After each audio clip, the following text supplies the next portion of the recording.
vous coupe la parole en réunion, le problème n'est pas seulement l'interruption. Le vrai problème, c'est ce que vous faites dans les secondes qui suivent. C'est l'épisode numéro 49. Que dire quand on vous coupe la parole en réunion ? Bienvenue dans Parler juste. Votre parole est un acte de leadership. Ici, pas de théorie, du concret, du vécu et des clés pour parler avec impact, confiance et influence. Les premières secondes, c'est souvent là que tout se joue. Votre crédibilité, votre posture, votre capacité à rester clair et votre capacité à garder la main sur l'échange. Alors, dans cet épisode, donc, que dire quand on vous coupe la parole en réunion ? J'en pense que se faire couper la parole, c'est un vrai problème de politesse. Mais en réalité, c'est souvent un problème de cadre. Je vous explique. Quand le cadre se fissure, on a tendance à réagir de 3 manières. Soit on se tait, soit on s'agace, ou soit on repart dans une explication confuse pour essayer de récupérer sa place. Mais dans les 3 cas, on perd quelque chose d'essentiel. On perd le fil, la présence et on perd surtout en crédibilité. Dans cet épisode, je vais vous montrer comment reprendre la main sans agressivité, sans vous écraser et sans transformer la réunion en duel. Bah oui, ce serait dommage. Parce que reprendre la parole, ce n'est pas hausser le ton, c'est reprendre le cadre. Première chose importante. Quand quelqu'un vous coupe la parole, votre objectif n'est pas de gagner contre lui. Non, c'est pas ça.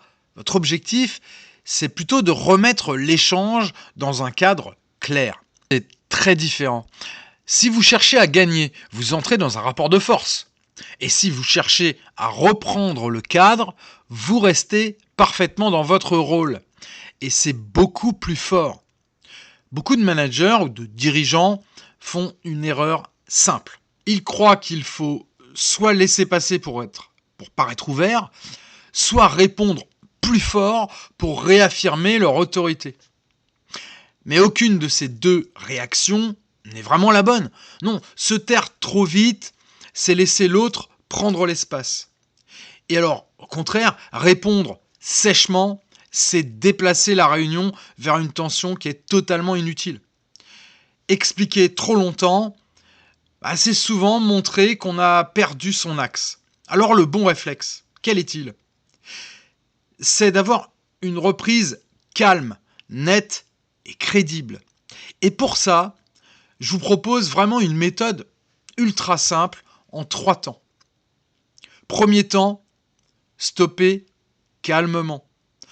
Quand on vous coupe, il faut d'abord marquer une limite. Mais une limite posée, pas une limite agressive. Vous pouvez dire par exemple « Laissez-moi terminer sur ce point » ou alors « Je vais au bout de mon idée en 20 secondes s'il vous plaît ». Si, je termine et je vous laisse ensuite réagir. Ce type de phrase est très utile parce qu'elle fait en réalité 3 choses. Elle stoppe l'interruption, elle montre que vous ne vous effacez pas et puis elle annonce que vous n'êtes pas en train de fermer l'échange. Non, et là, c'est très important parce que si votre phrase donne l'impression que vous cherchez à faire taire l'autre, vous durcissez immédiatement le climat. Et là, c'est pas bon. Et si votre phrase montre que vous tenez votre cadre tout en laissant une place ensuite, vous restez crédible. Le ton compte vraiment et compte énormément ici. Pas besoin de parler plus fort. Pas besoin d'être sec. Il faut être posé, ferme, mais calme. Le deuxième temps, c'est de reposer votre message. Quand quelqu'un vous coupe la parole, le danger immédiat, c'est de perdre le fil. Vous repartez alors dans tous les sens et puis vous répondez à l'interruption au lieu de continuer votre idée. C'est là qu'il faut revenir à l'essentiel. Vous pouvez dire « Le point important, c'est celui-ci ». Ou alors « Là où je veux en venir, c'est… » Ce que je veux souligner, c'est… Vous voyez un petit peu l'esprit, autrement dit, Vous remettez l'idée centrale au milieu de la table. Et ça, c'est ce qui vous redonne de la force. Parce qu'en réunion, celui qui garde le fil garde souvent le leadership de l'échange. Pas forcément parce qu'il domine, mais parce qu'il reste lisible.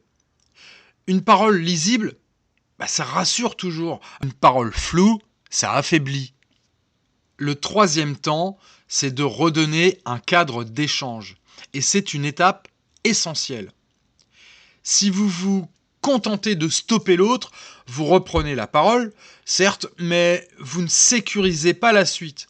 Si vous redonnez un cadre, vous montrez que vous pilotez l'échange. Je vous donne un exemple. Je termine ce point, puis on reprend vos questions. Ou alors, je vais au bout de mon raisonnement, puis je vous redonne la parole. Je finis, ensuite on ouvre la discussion. Vous voyez l'esprit, ça change absolument tout. Parce qu'à ce moment-là, vous ne défendez plus seulement votre temps de parole, vous organisez la réunion. Et ça, c'est vraiment un marqueur fort de leadership. Reprendre la main ne veut pas dire confisquer la parole, absolument pas. Ça veut dire de faire en sorte que la parole circule dans un cadre utile. Là encore, je vais vous donner un exemple concret. Imaginez une réunion d'équipe. Vous présentez une décision ou un point important. Au bout de quelques secondes, quelqu'un vous interrompt avec une objection, une précision ou une réaction un peu trop rapide. À ce moment-là, beaucoup de personnes vont partir immédiatement dans la réponse. Elles vont soit se justifier, soit se contredire, soit encore se crisper. Le problème, c'est qu'elles ne parlent plus depuis leur axe. Là, clairement, elles réagissent.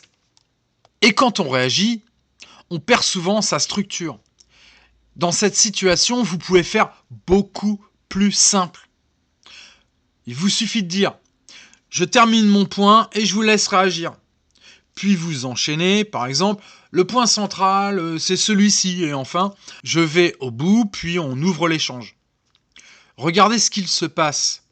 Vous ne fuyez pas, vous n'attaquez pas et vous ne vous justifiez pas. Là, vous reprenez clairement le cadre. Et très souvent, ça suffit. Parce que dans beaucoup de réunions, l'autorité ne se joue pas dans la force, elle se joue dans la tenue. Autre erreur fréquente. Croire qu'être interrompu, c'est forcément un manque de respect à corriger sur le fond. Alors parfois, oui, mais parfois, c'est simplement un échange malvenu, un interlocuteur beaucoup trop impulsif ou une dynamique collective qui déborde. Et si vous personnalisez trop l'interruption, vous risquez de réagir avec l'ego. Et si vous traitez d'abord le cadre, vous restez au bon niveau.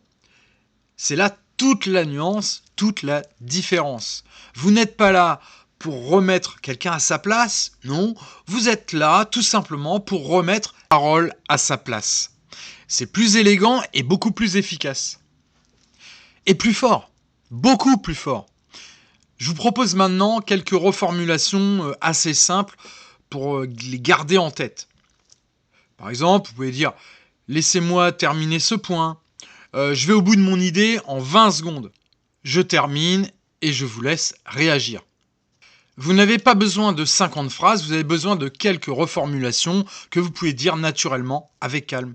Et c'est ce qui fait la différence. Ce n'est pas l'originalité, mais c'est votre capacité à dire sans vous excuser, sans vous raidir et sans perdre votre fil. Alors, retenez ceci. Coupe la parole. Votre rôle n'est pas de gagner un duel. Votre rôle est de reprendre le cadre. Et plus vous le faites avec calme, plus votre parole gagne en impact. Parce qu'une parole de leadership ne cherche pas à écraser, elle cherche plutôt à clarifier, tenir et faire avancer l'échange. Alors la prochaine fois que on vous interrompt en réunion, ne cherchez pas à répondre plus fort, cherchez à répondre plus juste. Votre crédibilité ne dépend pas du fait d'être interrompu, elle dépend surtout de la façon dont vous reprenez la main. Suivez-moi, contactez-moi si vous voulez parler juste pour communiquer juste. Je vous dis à très vite.